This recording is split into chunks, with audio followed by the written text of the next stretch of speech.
Saudara, hari ini kita meneruskan khotbah tentang kristologi yang berada di dalam iman rasuli. Saya minta kita semua membaca, dan saya harap ditayangkan iman rasuli di atas layar dan kita bisa membaca bersama-sama. 1, 2, 3. Aku percaya kepada Allah, Bapa yang Maha Kuasa, Khalik langit dan bumi, dan kepada Yesus Kristus, Anaknya yang tunggal, Tuhan kita, dikandung dari Roh Kudus, lahir dari anak darah Maria, yang menderita sengsara di bawah pemerintahan Pontius Pilatus, disalibkan, mati dan dikuburkan, turun ke dalam kerajaan maut. Pada hari yang ketiga, bangkit pula dari antara orang mati, naik ke surga, duduk di sebelah kanan Allah, Bapa yang Maha Kuasa, dan dari sana ia akan datang untuk menghakimi orang yang hidup dan yang mati. Sampai di sini saja. Ini butir yang kedua adalah butir yang paling panjang, adalah inti daripada iman rasuli, adalah bagian yang paling penting yang membedakan Kristen dengan agama-agama yang lain di dalam iman kepercayaan kita kepada Allah Tritunggal. Saudara-saudara, kita sudah membicarakan semua kalimat di depan yang menjadi hakiki dan sifat dasar kristologi, sifat dasar dari anak Allah, oknum kedua dari Allah Tritunggal. Aku percaya kepada Yesus Kristus, Anaknya yang tunggal, Tuhan kita, yang dikandung dari Roh Kudus, lahir dari anak darah Maria. Sesudah itu kita sudah mulai membicarakan yang menderita sengsara di bawah pemerintahan Pontius Pilatus, disalibkan. Mestinya kita masuk ke dalam kalimat disalibkan, tapi saya kira saya perlu menambah lagi hal-hal yang penting mengenai dihakimi di bawah Pontius Pilatus, menerima sengsara di bawah pemerintahan Pontius Pilatus. Pontius adalah kota asalnya daripada Pilatus. Pilatus adalah orang yang keluar dari tempat itu. Menurut catatan, Pontius akhirnya tinggal di Switzerland, yang sekarang kita tahu sebagai negara Switzerland, negara Protestan, negara yang menghasilkan arloji terbaik, negara yang menghasilkan tape recorder terbaik, negara yang menghasilkan kamera terbaik. Negara ini negara kecil, tapi negara yang mencari mutu lebih daripada mencari kuantitas. Saudara-saudara, Jepang meniru Switzerland, Jepang meniru Jerman, dan baik Switzerland, baik Jerman, baik Skandinavia, dari Denmark, dari Finlandia, dari Norway, dan dari tempat-tempat seperti Norway, Swedia, dan juga akan Denmark. Ini semua adalah negara-negara Protestan yang penting sekali. Nah, saudara-saudara, Switzerland menuntut kualitas, sehingga arloji yang terbaik dari Switzerland, mesin yang sangat baik dari Switzerland. Bukan saja demikian, di dalam kita punya museum ada satu lonceng grandfather clock, itu biasanya dari beberapa Gute, dari Maute, dan dari Jonghans. Tapi ini merek lain. Di atas menulis made in Switzerland. Ukir-ukirannya luar biasa bagusnya. Saudara-saudara, ini membuktikan negara-negara reform, negara-negara setelah reformasi telah menghasilkan hal yang sangat bermutu berdasarkan satu ayat. Kerja apapun, kerja di hadapan Tuhan. Seolah-olah dilihat oleh Tuhan. Dan saya melihat pandangan atau lihat, ini satu istilah yang mempunyai kepentingan daripada cara hidup manusia. Saya akan melihat segala sesuatu dari takhta Tuhan, dan saya akan kerjakan sesuatu dilihat oleh Tuhan yang ada di takhta. Kalau dua kalimat ini menjadi pedoman hidup kita masing-masing, maka hidup kita menjadi hidup yang bermutu. Do everything before the eyesight of God and see everything from the throne of God. Melihat segala sesuatu dari takhta Tuhan.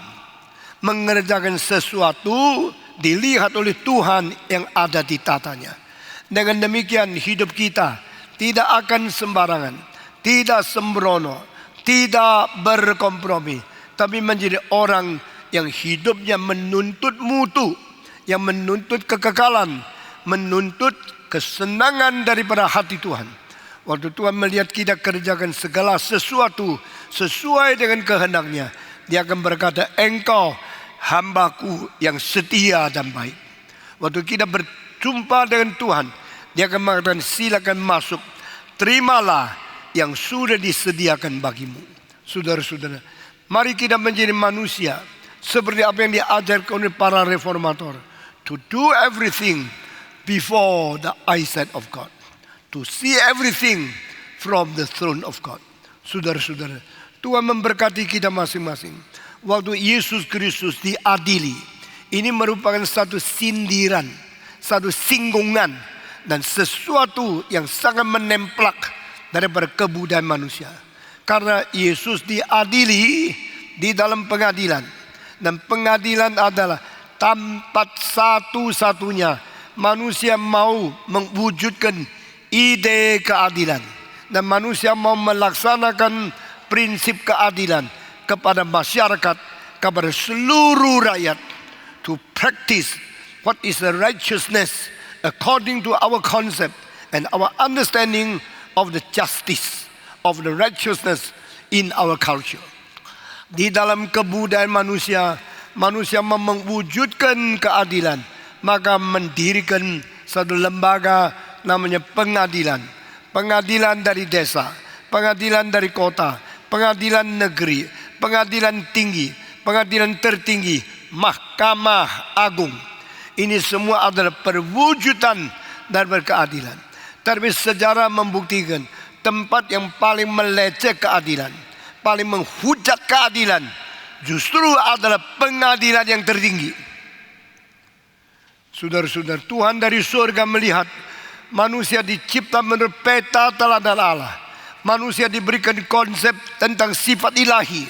Allah itu suci adanya, Allah itu adil adanya, Allah itu bajik adanya.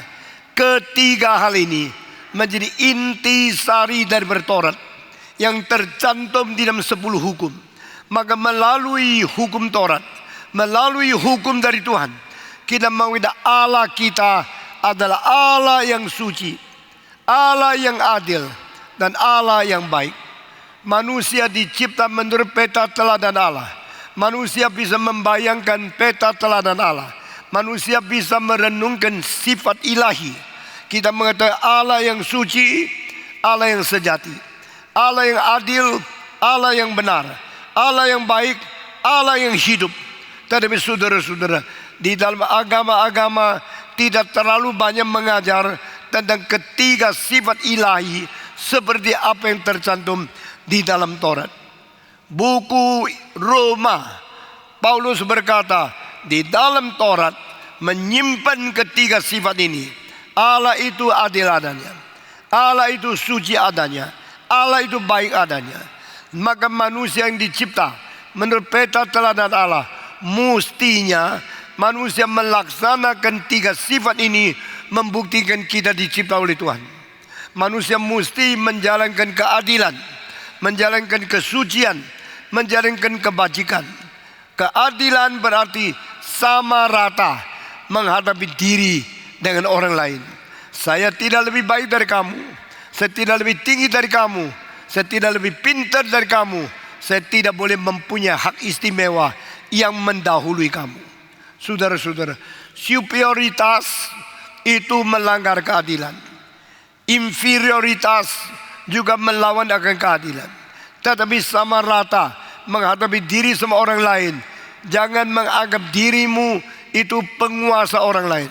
Jangan menganggap orang lain seperti budakmu sendiri, karena itu melawan keadilan di dalam interaksi antara pribadi. Kita bersyukur kepada Tuhan.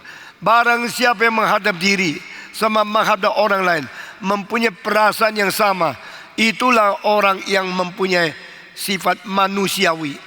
Barang siapa menganggap diri seharusnya lebih cantik, lebih bagus, lebih kaya, lebih berwibawa, lebih dari orang lain, dan menganggap semua orang lain itu seperti lebih rendah dari dirimu, itu orang kurang manusiawi.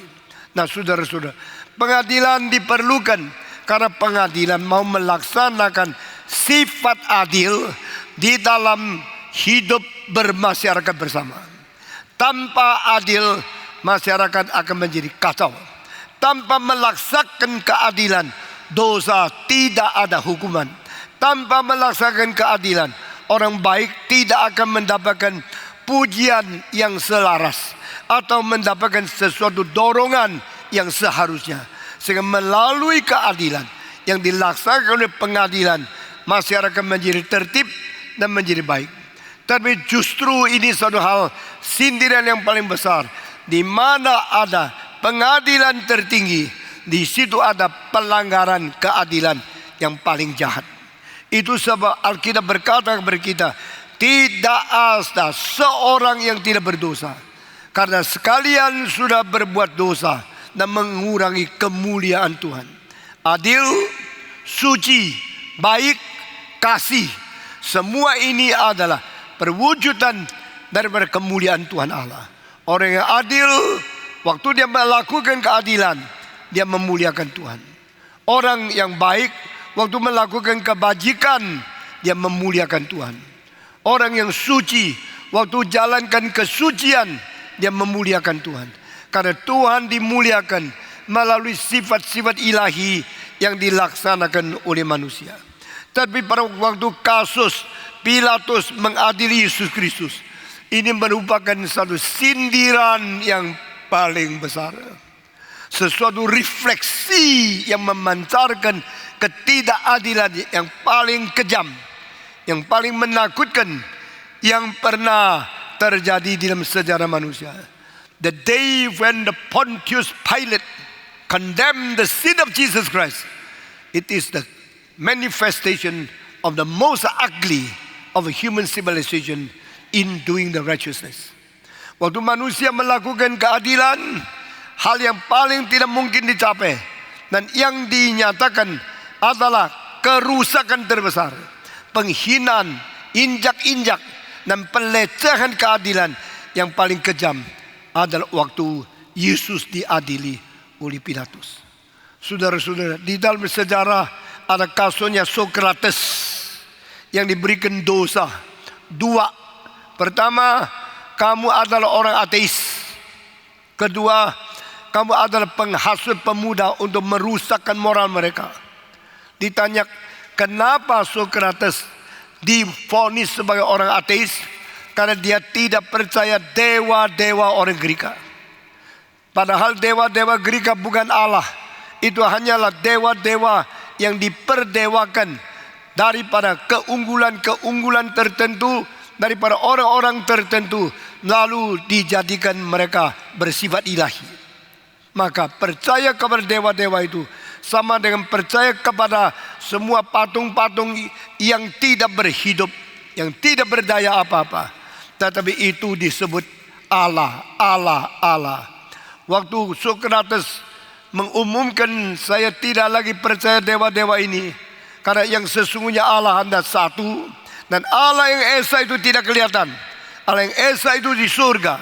Maka mereka mengatakan inilah ateis, karena dia tidak mau percaya kepada Mercury, tidak percaya kepada Prometheus, tidak percaya kepada Io, tidak percaya kepada akan Venus, tidak percaya kepada Aphrodite. Semua dewa-dewa Greka ditolak. Dia cuma percaya satu Allah yang tertinggi. Bagi orang Greka, Allah yang tertinggi namanya Jupiter, atau bahasa Greka namanya Theus. Saudara-saudara, Theus, Jupiter itu Allah tertinggi. Bagi Sokrates tidak.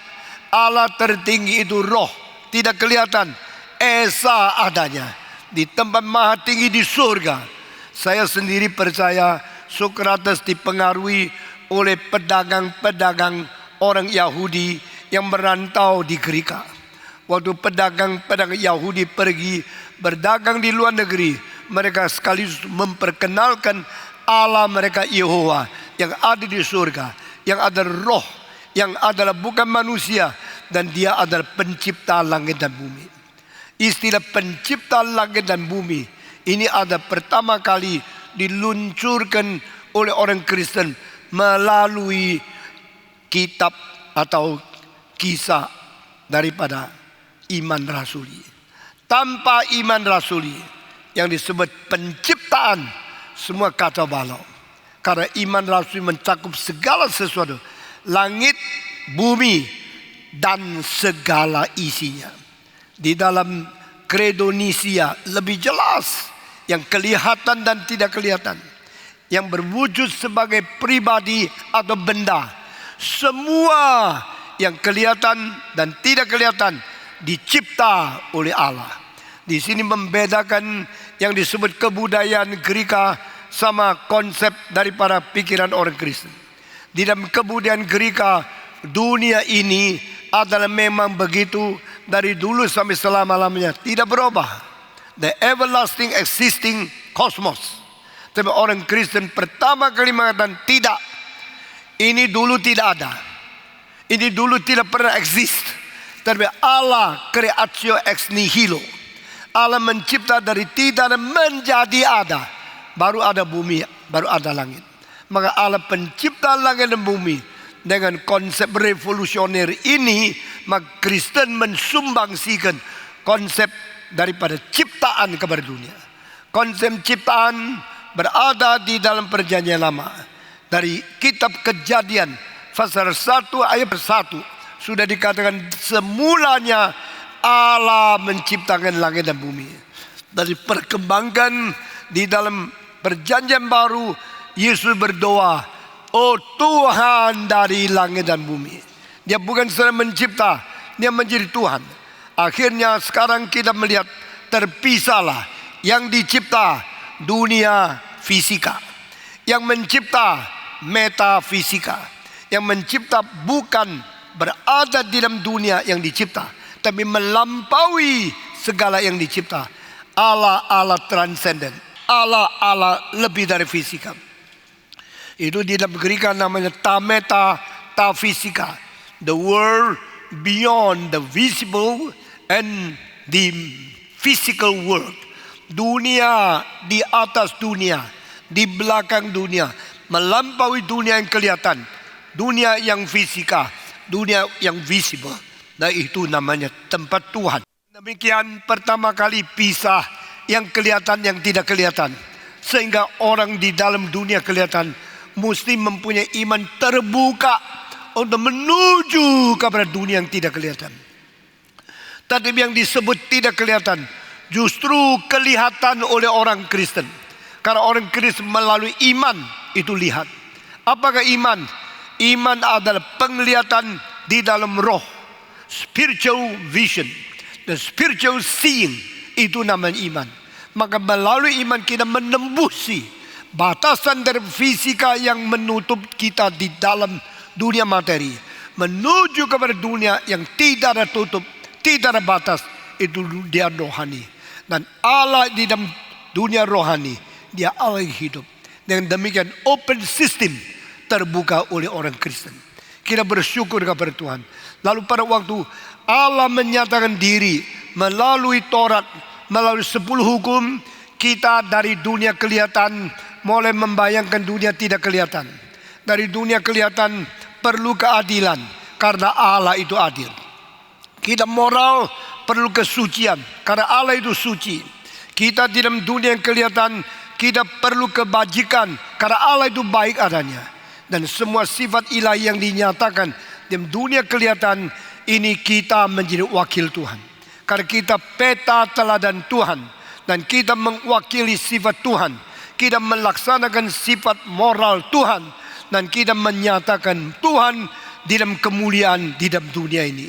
Saudara-saudara sekalian, aku percaya kepada Yesus yang dinaungi oleh Roh Kudus sehingga Maria melahirkan seorang anak bayi namanya Yesus Kristus. Dengan demikian campur tangan dari Allah di dalam dunia tidak kelihatan, urus keadaan di dalam tertib dunia yang kelihatan ini, Yesus lahir. Aku percaya kepada Dia dari naungan Roh Kudus, lahir melalui Maria, seorang anak darah yang tidak ada hubungan seks dengan pria siapapun. Akhirnya Yesus menjadi manusia yang unik, oknum daripada Allah Tritunggal, pribadi kedua yang sendiri turun ke dalam dunia.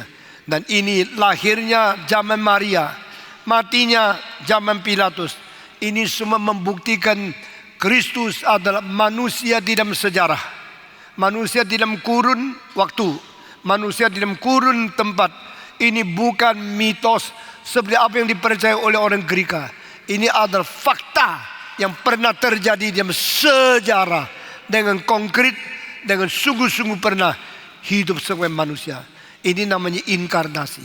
Dan Dia pernah lahir oleh Maria, pernah mati oleh Pilatus.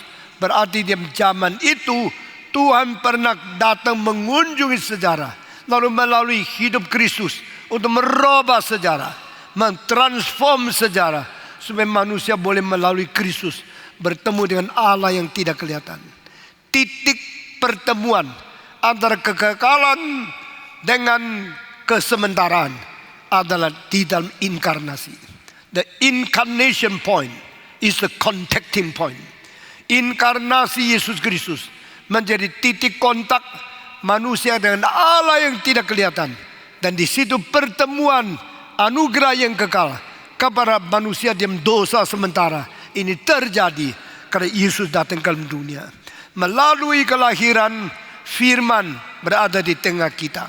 Melalui kematian, dosa diselesaikan oleh inkarnasi Kristus yang mengganti kita dihukum mati di atas salib.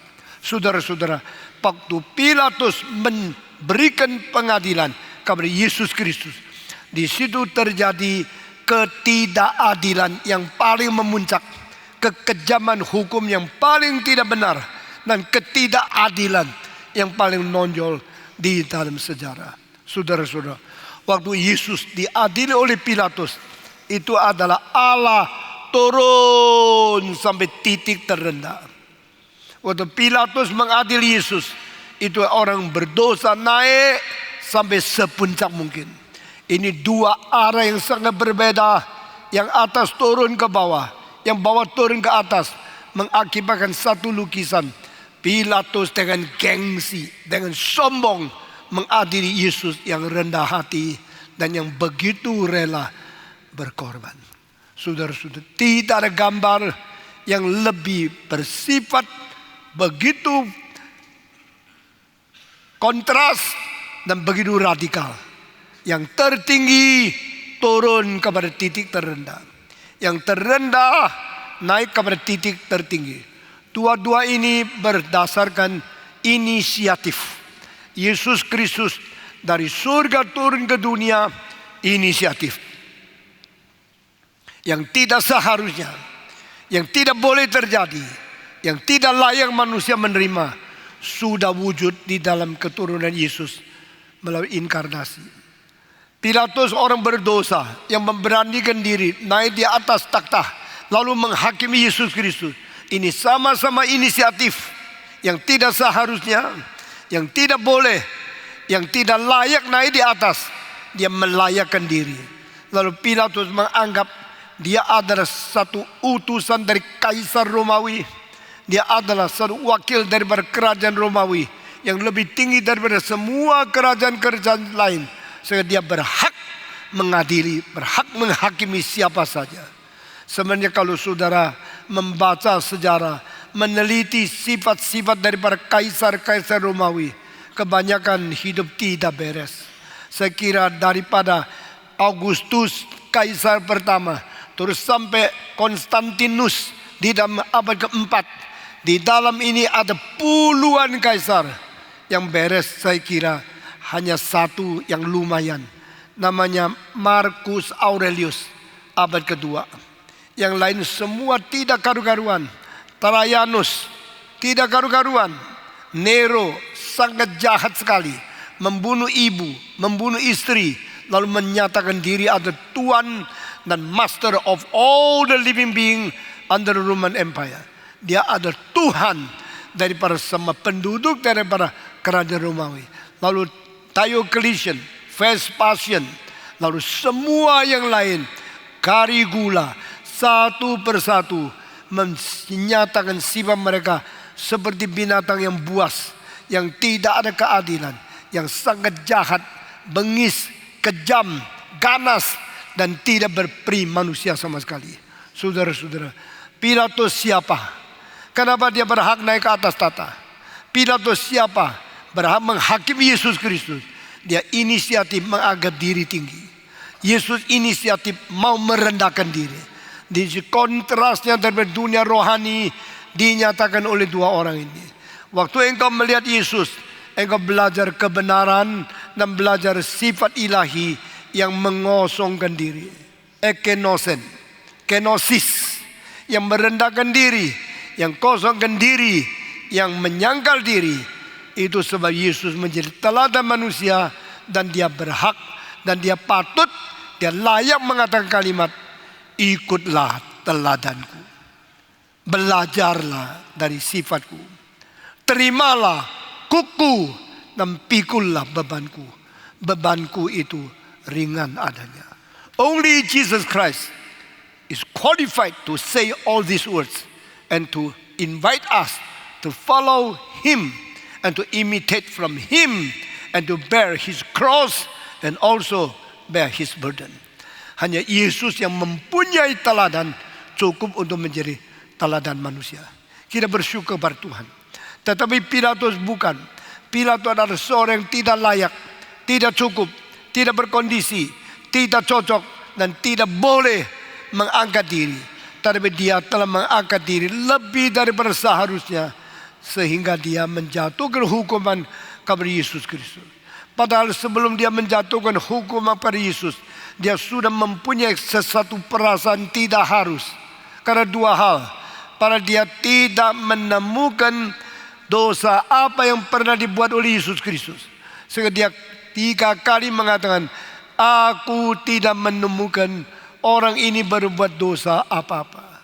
Namun mereka mengatakan, salibkan dia. Salibkan dia. Dan dia di tengah kejepit, tengah-tengah keadaan sudah dipasang sesuatu kurungan yang dia harus masuk. Dia sekarang tidak bisa apa-apa, karena dia mewakili gubernur yang dikirim daripada kaisar di Roma. Dia harus menyelesaikan semua pengaduan yang tidak adil, yang harus diadili oleh dia. Kedua kesulitan. Pertama, dia tahu Yesus dia berdosa. Kedua, malam sebelum itu Tuhan memberikan mimpi kepada istri Pilatus. Sehingga Pilatus, istrinya malam itu sangat susah tidur. Dan mimpi yang menakutkan itu mengakibatkan pagi-pagi dia bangun. Dia minta tolong. Dan suruh orang kirim berita kepada Pilatus. Jangan engkau mengurus Yesus. Karena malam tadi saya dimimpi. Orang ini orang benar. Jangan jatuhkan hukum apa kepada dia. Sehingga Pilatus di dalam kedua hal yang terjepit, tidak menemukan Yesus berdosa, dan didesak istrinya, jangan sembarangan jatuhkan hukum kepada dia. Di dalam keadaan Tuhan yang begitu sulit, dia tidak tahu harus bagaimana. Tetapi hari ini dia sudah dijepit di dalam satu kurungan, di dalam sesuatu jebakan yang tidak boleh tidak mengambil keputusan. Akhirnya dia pintar, dia pakai cara sendiri. Ini kan hari Paskah. Hari Paskah saya berhak melepaskan seseorang supaya dari tidak bebas menjadi bebas. Lalu Pilatus berkata, hari ini hari Paskah, hari raya. Hei rakyat di Yerusalem, izin saya melepaskan satu orang. Orang itu jahat sekali, namanya Barabas. Engkau mau saya lepaskan Barabas atau melepaskan Yesus? Dia pikir bagaimana Yesus dibenci oleh mereka. Tak mungkin mereka membenci Yesus lebih dari membenci penyamun. Demikian zamannya Yesus Kristus. Pada waktu mereka memikirkan ini orang harus disalibkan. Apa sebabnya? Tidak ada alasan. Apa dosanya? Tidak ditemukan. Kalau tidak ditemukan, Mengapa mesti? Karena mereka tidak bisa terima.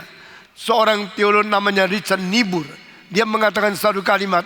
Dia mengatakan orang Yahudi harus membunuh Yesus. Kalau mereka tidak membunuh Yesus, akhirnya Yesus pasti membunuh kebudayaan Yahudi. Yesus tidak mau merayakan hari Sabat. Yesus sangat mementingkan kemanusiaan, kasihan, keadilan, tetapi tidak menjalankan Taurat. Itu sebab kalau tidak bunuh Yesus, Yesus akan bunuh kebudayaan orang Yahudi. Itulah sebabnya harus mempakukan Yesus di atas kayu salib. Richard Niebuhr di dalam bukunya Christ and the Culture, khususnya di dalam preface, di dalam kata sambutannya, dia mencetuskan kalimat ini. Orang Yahudi harus membunuh Yesus. Kalau tidak, Yesus akan melenyapkan kebudayaan Yahudi. Itu sebab bukan Pilatus.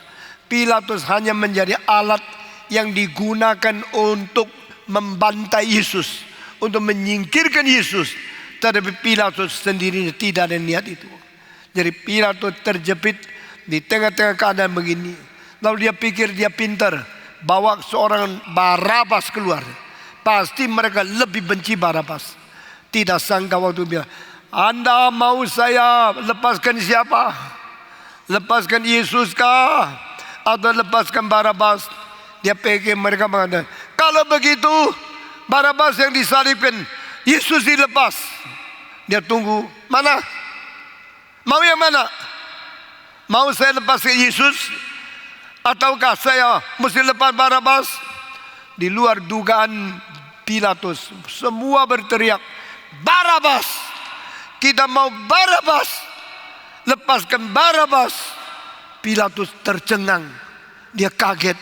Dia tidak sangka manusia suka perampok daripada Yesus yang menyembuhkan orang, yang melakukan kebajikan, yang kemana-mana memberitakan kerajaan surga. Bukankah ini orang baik? Karena engkau tidak mau. Engkau mau Barabas. Lalu Pilatus terpaksa, sudah terjebak. Dia harus mengatakan satu kalimat. Kalau begini, yang nama Yesus orang Nazaret, apa yang harus saya lakukan kepada mereka? Salibkan dia. Salibkan dia. Pilatus melihat tidak kemungkinan melawan masa yang begitu radikal, yang begitu ekstrim. Maka dia keluarkan surat mengatakan, sekarang saya ACC-kan apa yang kamu mau. Kamu yang mau, bukan saya. Ambillah surat ini, lakukan, pecut Yesus, salibkan dia. Dia sudah mengizinkan, Yesus baru bisa disalib. Lalu Pilatus cuci tangan. Dosa ini tidak ada di tanganku. Bisakah? Tidak. Engkau ambil keputusan pada waktu engkau berjabatan. Engkau memberikan kemungkinan pada waktu engkau masih memerintah. Bagaimana engkau bisa menarik kembali kewajiban yang sudah kau lakukan? Bagaimana engkau bisa menyangkal kalau engkau telah memperbolehkan Yesus disalib? Tuhan di surga melihat tidak bisa. Maka iman rasuli menulis, disalibkan, menderita sengsara di bawah Pontius Pilatus. Saudara-saudara, lahir pada Maria. Zamannya waktu Yesus lahir ke dunia. Mati pada zamannya Pilatus, di mana Pontius Pilatus mengiyakan dan menurunkan perintah Yesus dipaku dan salib. Saudara-saudara, ini merupakan sesuatu izin daripada Tuhan. Dan akhirnya orang yang berdosa, yang tidak takut kepada Tuhan, sendiri masuk dalam kejebakan tidak tahu. Karena dari permulaan yang mau dia inginkan adalah kedudukan tertinggi. Secara inisiatif mau menjadi seorang yang bisa memerintah dan mengadili Yesus Kristus. Dan Yesus secara inisiatif mau turun ke dalam dunia, merendahkan diri. Saudara-saudara, Alkitab mengatakan, berbahagialah mereka yang merendahkan diri, cilakalah mereka yang meninggikan diri. Bagaimana setan meninggikan diri, akhirnya dicampak turun dari surga. Maka Yesus Kristus dari permulaan mau merendahkan diri, akhirnya diberikan nama di atas segala nama. Kita melihat prinsip Alkitab begitu jelas. Lalu setelah Pilatus menyerahkan Yesus Kristus untuk disalibkan, Yesus dipecut, Yesus disengsarakan, sesuai itu dibawa kembali, lalu ditaruh di tempat di mana di dalam gudang banyak kayu sekali. Mereka keluarkan, lalu mereka suruh Yesus pikul salib menuju ke Bukit Golgota. Saudara-saudara, kayu yang dipakai, kayu yang kasar, kayu yang berat, kayu yang keras sekali. Dan itu menurut peraturan yang pikul kayu harus adalah orang yang divonis mati. Orang yang divonis mati setelah dibuktikan dia bersalah, dibuktikan dia harus mati, lalu hukuman sebelum mati terakhir adalah pikul kayu yang berat dari gudang keluar naik gunung sampai di Bukit Golgota. Nah, inilah satu hukuman sebelum hukum mati. Yesus dianggap orang berdosa besar, maka Yesus juga disuruh pikul salib. Sebelum pikul salib, Yesus sudah dipecut sehingga badannya berlubang-lubang ratus-ratus. Setiap lubang keluar darah. Darah terus mengalir dari seluruh badan dan ditimpakan salib kayu yang berat itu, dan dia mulai jalan. Menurut legenda, Yesus jalan menuju ke Golgota. Sampai separuh dia tidak kuat, jatuh, dan kayu salib itu timpa kepada dia. Baru mereka suruh seorang datang memikul salibnya, bantu dia pikul ke atas Golgota. Orang itu namanya Simon dari Kirene. Saudara-saudara, Simon Kirene mungkin jalan-jalan di tempat Golgota. Mungkin dia mau pergi ke kota lain, melewati akan Yerusalem. Waktu lihat ada orang mau disalib, sebagai orang yang tertarik oleh kuriorisme, semua orang ingin lihat. Dia ingin lihat. Sampai dia di tengah-tengah jalan, legenda mengatakan Yesus jatuh 7 kali. Karena terlalu berat, tidak kuat, dia jatuh 7 kali. Lalu timpalah kayu yang berat ke atas dia. Lukanya tambah berat. Jatuh lagi kedua kali, jatuh lagi ketiga kali, keempat kali, kelima kali, keenam kali, sampai ke-7 kali. Lalu ada orang mengatakan terlalu berat untuk orang ini. Kalau dia tidak bisa bawa sampai di atas Golgota, kita yang mau salib dia, waktunya tertunda-tunda. Kalau begini, 1 hari kita tidak bisa kerja yang lain. Suruh cepat. Mereka pakai pukulan, pecut supaya Yesus cepat. Tapi Yesus sudah tidak ada kekuatan, tidak ada kemungkinan berdiri lagi. Akhirnya Kirene, orang yang namanya Simeon itu ditangkap. Sekarang pikul salib dia, tolong dia. Saya mau pergi lain teman, tidak bisa. Kalau tidak engkau dipecut juga. Di bawah pemerintahan Pontius Pilatus, di bawah pemerintahan Romawi, yang ada cuma kejam, bukan peri kemanusiaan. Yang ada adalah semaunya penguasa itu sendiri, bukan menurut sesuatu pengertian sesama peri kemanusiaan. Maka Simeon Kirene terpaksa memikul salib. Dia mungkin hatinya benci sekali, gara-gara kamu saya sampai macet jalan di sini. Gara-gara kamu saya tidak bisa kerja lain. Saya mesti pikul salib mengganti engkau. Tetapi catatan sejarah ada kalimat-kalimat seperti ini. Waktu dia sama memikul salib, dia sampai melihat Yesus. Waktu melihat Yesus, seluruh badan penuh dengan luka, tapi mukanya penuh dengan sukacita, penuh dengan damai, penuh dengan cinta kasih. Meskipun seluruh badannya luka, tapi Yesus dengan tenang dan dengan rela menanggung dosa manusia, rela menanggung kemarahan Tuhan, rela mengganti kita, diadili oleh Tuhan. Dia jalan pelan-pelan sampai di Golgota. Dan pada waktu itu ada juga mengatakan Simeon itu setelah lihat Yesus dipaku, dia sangat sedih. Dia mengetahui orang ini begitu baik, kenapa dipaku? Dia nangis.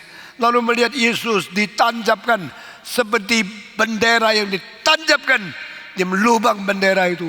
Seluruh badannya turun dan berat badan tergantung oleh 3 paku atau 4 paku yang merobek tubuh Yesus Kristus. Dia ingin terharu. Dia mengetahui sama perampok lain dipaku, ini beda. Yesus tidak mengeluarkan kalimat ancam. tidak mengeluarkan sungut-sungutan, tidak keluarkan kalimat maki-maki membalas dendam. Yesus dengan rela menerima semua, sehingga Simon dari Kirene ini ikut tergerak. Dan sejarah ada yang mencatat akhirnya dia menjadi orang Kristen. Tuhan pakai cara segala macam mempertobatkan manusia. Dan yang bertobat permulaan benci Yesus, termasuk perampok yang berada di atas kayu salib, maki-maki Yesus. Sudah dipakukan, sama-sama berada di salib, dia terus mencela Yesus, memaki Yesus, kutuk Yesus. Karena Alkitab mengatakan the robbers, the robbers, majemuk, dua-dua memberikan maki-maki kepada Yesus. Tapi Tuhan bekerja setelah mendengar kalimat pertama, Father, forgive them, because what they are doing they do not know. Apa yang mereka melakukan mereka tidak tahu. Maka perampok yang satu ini mulai sadar, apa yang saya buat saya tidak tahu. Saya kalau dulu tahu, hari ini saya disalib, saya tidak akan berzina, saya tidak akan mencuri, saya tidak akan merampok. Betul-betul saya tidak tahu. Kalau gini apa yang dikatakan Yesus benar. Forgive them, because what they are doing they do not know. Lalu dia mengingat, apakah Tuhan mau mengampuni saya? Kalau Tuhan melihat saya begitu jahat, harus dipaku di atas salib, mengapa orang ini mengatakan, Bapa ampuni mereka? Siapa Bapa mereka? Bapaknya siapa sanggup mengampuni saya? Dia kok tahu kalau saya tidak ngerti apa yang saya perbuat. Dia mulai merasa Injil dan kuasa Kristus membawa dia kembali. Kalimat kedua Yesus adalah menjawab pertanyaan dia. Yesus, hari engkau kembali dengan kerajaanmu, tolong ingat saya. Yesus menjawab, sesungguh-sungguhnya aku berkata kepadamu, bukan hari itu, tetapi hari ini. Bukan mengingat engkau, menyelamatkan engkau. Saya berkata kepadamu, hai perampok, hari ini juga engkau dan saya berada, berjamu bersama di dalam kerajaan Allah di Firdaus. Inilah penghiburan terbesar bagi orang berdosa. Yesus dipaku di atas kayu salib. Saudara-saudara, kalau Yesus dipaku di atas kayu salib, maka titik pertemuan surga dan bumi menjadi titik pertemuan bahagia dengan penderitaan. Yesus memberikan bahagia terbesar untuk dunia, dan dia sendiri harus menerima penderitaan paling berat di atas kayu salib. Titik pertemuan surga dan bumi menjadi titik pertemuan antara neraka dan surga. Yesus harus menerima sengsara seperti di neraka, baru kita akan membawa manusia pergi ke surga. Yesus boleh membawa perampok itu ke Firdaus, tapi Yesus harus bersama-sama perampok itu menderita sengsara di atas kayu salib. Saudara-saudara sekalian, ini paradoks, ini sesuatu kontradiksi, ini sesuatu hal yang kita secara lahiriah tidak mengerti, tapi secara batinia kita mengetahui, this is the only way God save people. If Christ is not suffering for us, Christ is not crucified on the cross, there's no way to release us, no point to give us freedom, and no power to return us to heavenly path. Alkitab mengatakan melalui Dia yang memecahkan tirai yang memisahkan antara suci dan tempat suci di dalam bait Allah. Maka jalan yang baru, jalan yang benar, jalan yang hidup telah ditempuh oleh Yesus. The pioneering of the new and the living way to heaven have been broken by Jesus according to His sacrifice. Just like the cloth in between the sanctuary and the most sanctified places. Saudara-saudara, Yesus Kristus membuka jalan yang hidup dan baru bagi kita. Melalui apa? Melalui tirai. Tirai itu diwakili oleh apa? Oleh tubuhnya. Tubuh yang terpaku, tubuh yang dibuka, darah yang mengalir. tirai yang penuh dengan darah daripada domba yang disembelih untuk menjadi korban, mengganti dosa manusia, membuat tirai itu pecah dari atas sampai bawah menjadi dua. Tirai itu berapa besar? Kita tidak tahu beratnya. Tapi zaman itu dicatat perlu 300 orang baru bisa pasang tirai itu di dalam bait Allah. Berapa berat, berapa besar, lebarnya, panjangnya, tingginya persis sama dengan lebar, panjang, tinggi daripada tempat maha suci dan tempat suci itu. Dan di situ pemisahnya adalah dosa kita dan pemecahnya adalah tubuh Yesus Kristus. Karena dosa kita semua ditolak oleh Tuhan. Karena dosa kita semua diceraikan oleh Tuhan Allah. Tapi karena kematian Kristus, kita semua diterima oleh Tuhan. Kita bersyukur kepada Tuhan. Inilah Injil. Inilah kerajaan Allah. Inilah keselamatan dan anugerah pengampunan dosa yang sudah ditakdirkan dan sudah direncanakan oleh Allah Bapa dan digenapi oleh Yesus Kristus dan yang disodorkan oleh Roh Kudus ke dalam hati kita masing-masing. Kiranya Tuhan memberkati kita dan menjadikan kita orang-orang yang sungguh mengasihi Tuhan. Hari ini saya khotbah sampai di sini. Kiranya melalui pencerahan Roh Kudus kita masuk ke dalam kelimpahan daripada anugerah dan kebenaran Allah yang tidak terhingga itu. Mari kita berdoa. Bapa di dalam surga, kami berterima kasih. Siapakah kami yang boleh mengerti tentang kematian Kristus?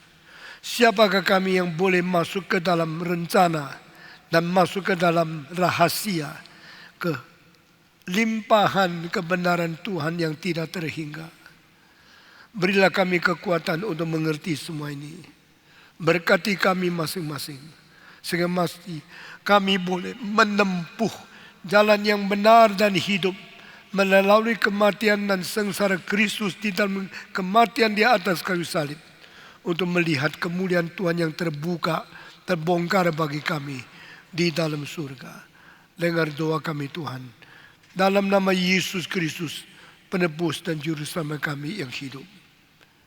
Amin.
Tuhan.